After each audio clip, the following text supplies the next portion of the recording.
Le risque de la France, c'est l'Italie plus la violence.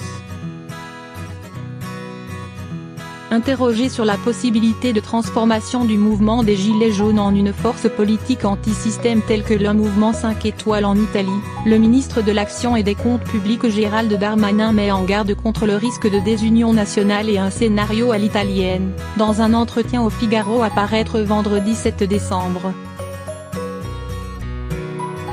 Nous devons écouter le peuple et nous n'avons pas d'autre choix que de poursuivre les réformes pour continuer à transformer notre pays, afin de préserver notre modèle social, estime-t-il, jugeant le moment difficile pour le gouvernement et la démocratie.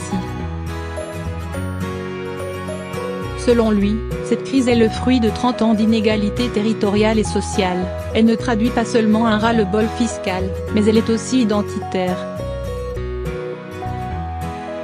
Les Français se demandent quel est le rôle de l'Europe, ils se posent la question de l'avenir de nos enfants, s'interrogent sur la place des religions, et notamment de l'islam. Cela fait longtemps que le pays est au bord de la rupture, poursuit-il, le président est très conscient de la situation et il parlera, quand il le jugera bon.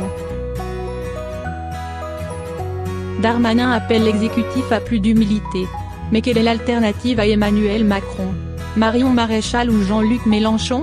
Si nous ne sommes pas tous responsables, le risque de désunion nationale est très important, s'alarme M. Darmanin, qui appelle à aider Emmanuel Macron à réussir pour le bien de notre peuple.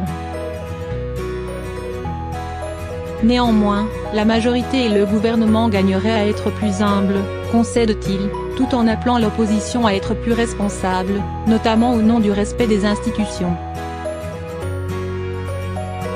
Concernant l'impôt sur la fortune immobilière, IFI, le ministre se refuse à tirer des conclusions sur ce dispositif après 6 mois d'application.